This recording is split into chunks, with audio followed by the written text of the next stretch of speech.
Salut les filles, salut tout le monde, salut les coachs, salut les thérapeutes, les naturopathes, les sophrologues. J'espère que vous allez bien, tous les professionnels de l'accompagnement et spécifiquement les coachs. J'espère que vous vous portez bien. Alors, aujourd'hui, j'aimerais vous parler de la différence qu'il y a entre faire du coaching et être coach. C'est quelque chose qui est très très important pour moi. Donc j'aimerais bien vous en parler. Faites-moi un coucou quand vous êtes là. Dites-moi salut que je sache à qui je m'adresse. Je parle doucement parce que les filles viennent à peine de s'endormir.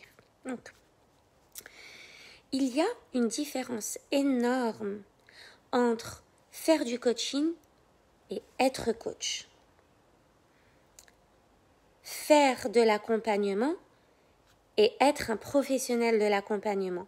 Il y a une grosse différence là-dedans. Je donne, pour celles qui me connaissent, vous savez que je donne énormément d'importance au métier de coach. Je lui attribue énormément de valeur. Pour moi, le métier de coach est un métier extraordinaire qui ne doit absolument pas souffrir la médiocrité. C'est un métier qui doit viser l'excellence à chaque instant. Les coachs, les professionnels de l'accompagnement se doivent de viser l'excellence à chaque instant. L'excellence dans le développement de soi et l'excellence dans ce qu'ils apportent aux autres. Faire du coaching, c'est quelque chose que j'ai fait très très longtemps. Faire du coaching, c'est en gros maîtriser un certain domaine, avoir une problématique, réussir à la résoudre et voilà, mettre en place une stratégie pour la résoudre et transmettre aux autres ce que vous avez réussi à mettre en place pour résoudre cette problématique. Donc en gros, c'est résoudre un problème et aider les autres à le résoudre aussi. Aider les autres à faire ce que vous avez fait pour y arriver. Ça, c'est faire du coaching. En fait, j'ai envie de dire n'importe qui peut faire du coaching parce que faire du coaching, c'est accessible à tous parce que chacun a eu une problématique dans sa vie qu'il a résolue et qu'il peut aider les autres à résoudre. Maintenant, il ne faut pas tomber dans ce piège-là justement parce que faire du coaching ou avoir fait du coaching pendant 5 ans, pendant 10 ans, pendant 15 ans, pendant toute sa vie, ça ne veut pas dire être coach. Pour moi, et je pense que ce que je vais dire ne va pas plaire à tout le monde, mais c'est ok. Mais pour moi, pour être coach, il y a besoin de faire un travail grandiose sur soi. Et je dirais même que pour moi, pour être coach, il y a besoin d'être certifié. Il y a besoin d'avoir fait une formation solide, efficace, efficiente en coaching pour être coach. On ne peut pas juste débarquer et se dire coach, ne sachant pas si nous-mêmes, on est vraiment très au clair, mais très au clair avec nous-mêmes. Donc, il y a une énorme différence. Être coach, c'est le savoir-être du coach. C'est la posture de coach. C'est très très important que vous sachiez ça. Je vous dis ça pourquoi ? Parce que je me suis retrouvée dans plusieurs formations où il y avait plusieurs coachs, plusieurs professionnels de l'accompagnement. Et je constatais que ces coachs et ces professionnels de l'accompagnement n'étaient pas toujours au clair avec eux-mêmes. Donc, ils étaient là parce qu'ils avaient cette mission de contribution, cette passion d'aider les autres. Coucou Latifa! D'aider les autres à avancer, à changer leur vie, à transformer leur vie. Mais soit parce que leur formation n'était pas complète, soit parce qu'ils n'ont pas fait de formation du tout, ils n'étaient pas complètement ancrés pour pouvoir donner le meilleur d'eux-mêmes aux autres sans souffrir des transferts, des contre-transferts, et de tout ce qui peut les ramener à leurs problématiques à eux, avec laquelle ils ne sont pas en paix. Donc c'est très important pour vous, amis coach et amis pro de l'accompagnement, de comprendre que pour accompagner les autres, vous avez besoin d'être au clair avec vous-même. Vous avez besoin d'être ancré. Vous avez besoin d'être aligné dans la majeure partie de votre temps. Vous avez besoin de gérer vos émotions. Vous avez besoin de savoir vous diriger. Vous avez besoin de savoir réagir aux reproches, à certains comportements. Donc vous avez besoin d'être au clair avec tout ça pour être efficace dans ce que vous... Je suis en live, Papoun. Merci. Vous avez besoin donc d'être au clair pour proposer un accompagnement efficace aux autres. On peut faire du coaching, mais être coach, c'est la posture de coach. C'est le savoir-être du coach. C'est l'authenticité, c'est la congruence, c'est la cohérence entre ce qu'on dit, ce qu'on fait, ce qu'on pense, ce qu'on montre, ce qu'on ressent. C'est dire ce qu'on fait et faire ce qu'on dit. C'est être honnête avec soi. Déjà, ne pas se mentir à soi-même, ne pas mentir aux autres, c'est être engagé vis-à-vis de soi, être engagé vis-à-vis des autres, c'est persévérer, c'est faire preuve d'audace, c'est faire preuve de curiosité, c'est être en apprentissage constant, c'est se challenger à chaque instant et challenger ses clients à chaque instant, parce que l'être humain a besoin de ça. L'être humain a besoin d'être en apprentissage constant.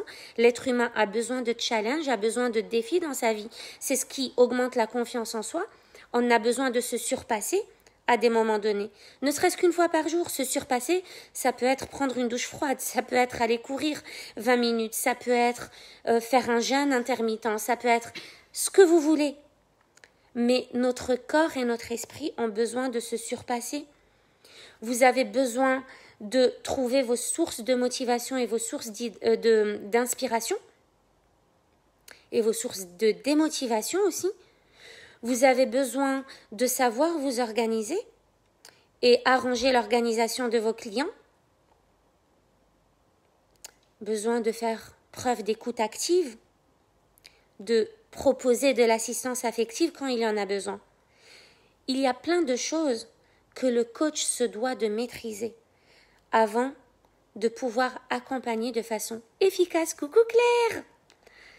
Alors, Latifa, oui, c'est complètement vrai, il faut être prêt à absorber les émotions de la personne que l'on accompagne. Alors, je dirais pas absorber, mais je dirais plus être dans une empathie active et efficace, en fait. C'est pas la sympathie, c'est pas, oui, je vois, je comprends, j'ai aussi vécu ça, ah, ça doit être dur. Ça, c'est pas du coaching. Ça, c'est être une super bonne amie qui apporte son soutien. Le coaching, c'est comprendre ce qu'il se passe en face de vous chez votre client, c'est comprendre et c'est l'aider à surmonter ça parce que vous l'avez traversé. Vous ne pouvez pas accompagner quelqu'un sur une problématique si vous n'avez pas traversé cette problématique-là. Vous ne pouvez pas accompagner quelqu'un à se connaître si vous ne vous connaissez pas vous-même et si vous ne savez pas, si vous ne l'avez pas expérimenté. Tout ce qu'on fait en coaching avec nos clients, on doit l'avoir vécu et expérimenté à 500% avant. C'est l'expérimentation et l'expérience qui fait que l'accompagnement va être efficace. Parce que là, dans le coaching, on est très, très, très, très loin de la théorie. Comme je le disais dans un post aujourd'hui, on ne va pas apporter que de l'information. On ne va pas apporter que des connaissances. Des connaissances, les connaissances sont accessibles à tous. On n'a pas besoin d'être coach pour apporter des connaissances. Maintenant, moi, dans mon domaine, j'apporte des connaissances en neurosciences. Évidemment, on en a besoin parce que tout ce que je fais en coaching est lié à la reprogrammation du cerveau. Donc, vous avez besoin d'avoir fait sur vous-même ce que vous faites avec vos clients. C'est pas possible autrement. Donc, elle est là la différence. Vous devez être ancré, très au clair avec ce que vous faites, maîtriser le domaine dans lequel vous coachez. Je ne peux pas faire du coaching de couple, des problématiques de couple, si je ne suis pas tout à fait au clair dans mon couple. Je ne peux pas faire du coaching en communication non violente si ma communication n'est pas extraordinaire avec les gens qui m'entourent. Je ne peux pas faire du coaching parental si avec mes enfants ça va pas du tout. Vous voyez, donc les domaines dans lesquels vous coachez, vous devez absolument les avoir maîtrisés et être persuadé que ce que vous apportez aux autres est extraordinaire. Parce que vous, ce que ça vous a apporté à vous est extraordinaire. Oui, c'est vrai, parfois ils viennent avec un bagage lourd et ça n'est pas facile de prendre du recul. Il faut être prêt à 100%, tout à fait. Il faut être prêt à 100% et si on ne l'est pas, il faut être complètement authentique vis-à-vis de l'autre et lui dire, écoute, j'aimerais t'accompagner, mais cette problématique-là n'est pas de mon ressort. Et des fois, il y a des problématiques qui sont tellement lourdes que c'est plus de l'ordre du coaching, c'est peut-être de l'ordre d'une psychothérapie. Par exemple, c'est juste un exemple. Mais ne coachez pas si vous n'êtes pas sûr de pouvoir accompagner cette personne.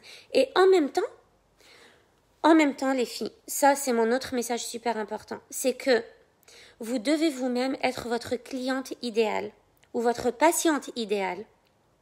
Vous devez être cet idéal de la personne que vous voulez qui rentre dans votre monde.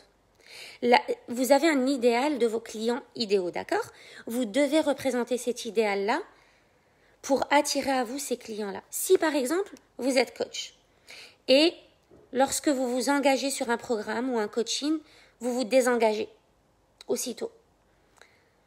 Vous allez attirer à vous des personnes qui vont s'engager avec vous, mais qui vont se désengager aussitôt. Si vous cherchez toujours du pas cher, vous cherchez toujours à payer en plusieurs fois, vous cherchez toujours des remboursements parce que vous n'êtes pas satisfait des programmes que vous achetez, vous allez attirer à vous exactement ce type de clientèle. Des personnes qui vont tout le temps marchander avec vous, qui ne seront jamais satisfaites parce qu'elles ont des attentes et qui vont toujours se désengager. Donc, vous devez, et c'est ce que j'appelle la posture du coach, non seulement vous devez être votre cliente idéale, mais vous devez aussi réussir à gérer avec excellence les situations où vous avez en face de vous un client qui n'est pas votre idéal de client. Donc, quelqu'un qui va être déçu de vos programmes, quelqu'un qui va annuler son achat, ou quelqu'un qui va se désengager en milieu de programme, ou quelqu'un qui va vous demander des remboursements parce que la personne n'est pas satisfaite. La personne qui n'est pas satisfaite par un programme et qui est déçue par vos programmes, c'est une personne qui à la base n'a pas enclenché sa puissance intérieure pour venir, elle, en toute responsabilité, chercher ce qu'il lui faut dans votre programme. Donc vous, quand vous achetez un programme, quand vous faites une formation, quand vous prenez un coaching, parce qu'évidemment, un coach se doit d'avoir un coach. Ça, c'est un autre point extra important. Ne vous faites jamais coacher par quelqu'un qui n'a pas de coach. Je sais que mon message d'aujourd'hui ne va pas plaire à tout le monde, mais c'est ok. Moi, je suis convaincue de ça. C'est ma conviction la plus intime. Et pourquoi je le sais? Parce qu'avant, je faisais du coaching et je pensais que je pouvais en faire mon métier sans faire de certification, sans faire de formation. Et erreur fondamentale, quand j'ai pris ma formation, mais j'ai découvert un tout autre monde que je n'aurais jamais découvert toute seule. C'est juste impossible. Donc, il y a besoin de ça, et ça, je le sais, donc j'en suis convaincue. Alors, où est-ce que j'en étais? Je perds un peu le fil. Ce que je vous disais, vous devez être votre cliente idéale, la personne. Voilà, quand vous prenez un coaching, vous ne devez avoir aucune attente. Zéro attente. Zéro attente, je répète, j'insiste là-dessus. C'est-à-dire que vous ne devez pas prendre votre coaching ou votre formation en vous disant « Ah, cette formation, j'en ai besoin. Si je la fais pas, je vais pas m'en sortir, je vais pas être efficace, je vais pas être compétente. J'ai besoin de cette formation parce que c'est cette formation qui va faire que je vais m'améliorer, que je vais être meilleure. » Non. C'est pas ça. C'est pas l'énergie de j'ai besoin de. Parce que, en théorie, vous n'avez pas besoin de grand chose. Tout est déjà en vous. Vous avez à développer des choses. Donc, l'énergie dans laquelle vous devez vous trouver, c'est je vais prendre cette formation-là, ce coaching-là, avec cette personne-là. Parce que cette personne-là me fait vibrer. Parce que cette personne-là résonne en moi avec toutes ces paroles. Parce que ça m'appelle tout ça. Je vais la prendre parce que je sais que là-dedans, je vais trouver ce que je cherche. Ça, c'est la bonne énergie. Et là, vous allez vous attirer à vous des personnes qui sont dans la même dynamique que vous. Je veux cette personne, je veux vous, je te veux toi, parce que tu me fais vibrer, parce que je sais que je vais trouver ce que je recherche avec toi. C'est aussi simple que ça. Quand vous achetez quelque chose, achetez-le avec le cœur. Ne le faites jamais dans l'énergie de la peur. Si vous avez peur de vous lancer, ne vous lancez pas. Ça ne marchera pas. Le positif attire le positif. Oui, L'énergie surtout, c'est l'énergie. L'énergie que vous dégagez et l'énergie que vous allez recevoir en retour. C'est le quantique, c'est l'univers quantique qui fonctionne comme ça. C'est un fait. L'énergie qui émane de vous et l'énergie que vous allez attirer à vous. Donc, agissez à chaque fois avec la plus grande des intentionnalités. Quand vous faites quelque chose, regardez toujours quelle est l'intention derrière. Tu dégages la joie de vivre, ça fait du bien au moral. Ah, je suis contente, Latifa, merci beaucoup. Et oui, l'optimisme, écoute, Winston Churchill a dit « Le pessimiste voit la difficulté dans chaque opportunité et l'optimiste voit l'opportunité dans chaque difficulté. » Le coach, pour moi, c'est ça. C'est pas quelqu'un qui n'a pas de difficultés, mais c'est quelqu'un qui sait surmonter les difficultés, qui sait les gérer et qui sait se diriger dans la difficulté. Parce que le coach a compris que c'est grâce à la difficulté qu'il en est là aujourd'hui, qu'il est coach aujourd'hui, qu'il aide le monde aujourd'hui, qu'il transforme le monde aujourd'hui, qu'il contribue au monde aujourd'hui. Les filles, si vous êtes là, c'est pas pour rien. C'est pas grâce à vos réussites. C'est pas grâce aux choses faciles que vous avez eues dans votre vie. Si vous êtes là, c'est grâce aux difficultés que vous avez surmontées. Donc oui, l'optimisme, c'est toujours de voir l'opportunité dans la difficulté. Ça vous aide vraiment à avoir confiance, une confiance totale en l'univers, que quoi qu'il arrive, c'est un bien pour vous. Quoi qu'il arrive, c'est un bien pour vous. Dieu, l'univers, ne font que ce qui est bien pour vous, parce que leur intelligence dépasse toutes les intelligences du monde. Leur connaissance dépasse toute la connaissance du monde. Ce que l'univers sait, on ne le sait pas. Ce que l'univers voit, on ne le voit pas. Donc, le coach, c'est celui qui, à chaque fois qu'il est éprouvé, dans sa vie, il sait, il remercie l'univers avec la confiance la plus totale que derrière, il y aura de la magie. Donc, le coach, c'est celui qui a traversé des flammes et qui va aider les autres à les traverser, non pas en leur empêchant l'expérience, mais en les aidant à faire l'expérience minus, donc moins, la souffrance du chemin, moins la souffrance.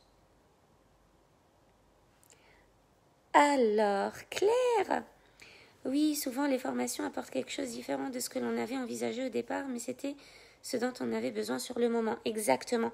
Tu verras, Claire, comme tu te lances dans la formation en neurosciences. Tu verras. Claire, tu as un super exemple là. Rappelle-toi de la perception et la vision que tu as du coaching aujourd'hui. Rappelle-toi de la vision que tu as de ton ancrage, de là où tu en es aujourd'hui par rapport à ta connaissance de soi, à ton amour de soi, à ton image de soi, à ta confiance en soi. Rappelle-toi d'aujourd'hui. Et tu verras qu'après ta formation, tu vas faire un 360. Ça n'a absolument rien à voir. Donc, j'ai rien contre les personnes qui essayent de coacher sans être coach, sans avoir fait de formation, sans avoir été certifiées. Elles ont quelque chose à apporter, elles peuvent le faire, mais pour moi, une formation, voire une certification solide sont nécessaires. Parce que même avec une formation, même avec une certification, on se doit de continuer à chaque fois à se faire coacher. Parce qu'on ne va pas se faire coacher sur les mêmes problématiques que celles qu'on avait à la base. Parce qu'on évolue, on s'améliore, on se développe, on croît, on grandit. Mais à chaque fois qu'on passe à un niveau supérieur, il y a des difficultés du niveau supérieur. Il y a des doutes du niveau supérieur. Il y a des peurs du niveau supérieur. Il y a des problématiques du niveau supérieur. Donc, on doit toujours avoir quelqu'un au-dessus de nous qui a dépassé ces niveaux supérieurs où l'on se trouve, nous, actuellement, qui est juste au niveau du dessus. Donc, vous, quand vous coachez, vous allez coacher qui? Les personnes qui sont juste sur la marche en dessous de celle où vous marchez, vous. Pourquoi? Parce que vous venez juste de passer au niveau supérieur. Donc, vous êtes encore excité et allumé parce que vous venez de comprendre et parce que vous venez d'apprendre et parce que vous venez d'intégrer et d'incarner et vous avez besoin de cette excitation-là du moment quand vous avez traversé cette flamme pour la transmettre aux autres. Ce que vous transmettez doit vous faire vibrer.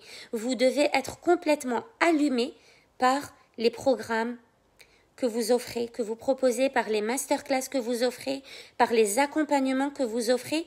Vous devez être enthousiaste et passionné à 200% quand vous offrez quelque chose aux personnes que vous accompagnez. Sinon, ça ne marche pas, ça ne fonctionne pas et en plus, ça se voit et ça se transmet. Donc, la posture de coach et le savoir-être du coach, c'est tout ça. Si je n'avais pas fait ma formation, je n'aurais jamais su tout ça, je n'aurais jamais compris tout ça. Donc, une formation, une certification sont nécessaires pour viser l'excellence dans le monde du coaching. Le monde du coaching ne doit pas souffrir la médiocrité. On ne se contente pas d'être un coach OK, on doit être des coachs excellents. Excellents. On doit viser l'excellence à chaque instant de notre vie, à chaque moment dans nos coachings, à chaque moment où on parle à nos clientes. On vise l'excellence. On donne le meilleur de nous-mêmes à chaque instant. Elle est là la différence entre être coach et faire du coaching. Il y a encore là la nuance entre le faire et l'être. Être coach, c'est un tout autre monde. C'est un tout autre niveau. On est dans le niveau du dessus. Alors Claire, j'en suis sûre, je viens d'avoir accès au bonus et je commence déjà à me transformer. Je n'en ai aucun doute. Aucun doute. Tu vas voir, tu vas vivre une expérience, mais magique. Magique, à l'Institut des neurosciences appliquées. Et j'en fais pas la pub spécialement, parce que j'ai aucun retour sur ça, mais je partage avec vous ce qui a changé ma vie. Donc, si vous cherchez une formation, si vous cherchez à vraiment être coach, un coach de classe mondiale, cette formation à l'Institut des neurosciences appliquées, oui, va changer votre vie. C'est aussi ce que j'enseigne, parce que je travaille encore avec David Lefrançois. Donc, dans mes coachings, c'est tout ce que j'ai avalé, tout ce que j'ai bouffé, tout ce que j'ai inhalé de cette formation extraordinaire. C'est une transformation. C'est ma vie qui a pris tout un tournant grâce à cette formation extraordinaire. Et le master en neurosciences motivationnelles que je suis en train de compléter, il est juste magique. C'est quelque chose de magique. Et ça, c'est pas des choses qu'on peut comprendre, intégrer, incarner, juste comme ça en lisant des livres. On a besoin d'en faire l'expérience. Être coach, c'est faire l'expérience des choses avant de les transmettre. On n'est pas dans la théorie, on n'est pas dans la boulimie de connaissances. On est dans l'expérience et l'expérimentation. Donc, mes amis coachs et professionnels de l'accompagnement, thérapeutes, peu importe, vous accompagnez les gens, visez l'excellence. Visez l'excellence pour vous et transmettez l'excellence aux autres pour que les personnes que vous accompagnez atteignent un niveau d'excellence plus élevé et plus élevé chaque jour. On vise l'excellence dans le monde du coaching. On n'est pas dans le à peu près. On ne veut pas juste être coach ou juste un coach OK ou juste un coach, oui ça va. Non. Quand on est coach, on est coach. Et soyez cette personne idéale que vous voulez voir entrer dans votre vie. Vous voulez des personnes joyeuses, soyez joyeuses. Vous voulez des personnes qui ont cette puissance intérieure et qui sont responsables, soyez cette personne qui a une puissance intérieure et qui se sent responsable. Vous vous victimisez, vous allez avoir des victimes dans votre environnement. Vous ne voulez pas de ça dans le monde du coaching. Vous voulez attirer à vous des femmes puissantes qui savent se diriger, qui savent prendre des décisions, qui s'engagent, qui sont motivées, qui sont impliquées, qui savent ce qu'elles viennent chercher chez vous. Donc soyez cette personne-là quand vous allez chercher quelque chose chez quelqu'un. Je vous embrasse et je vous dis à demain.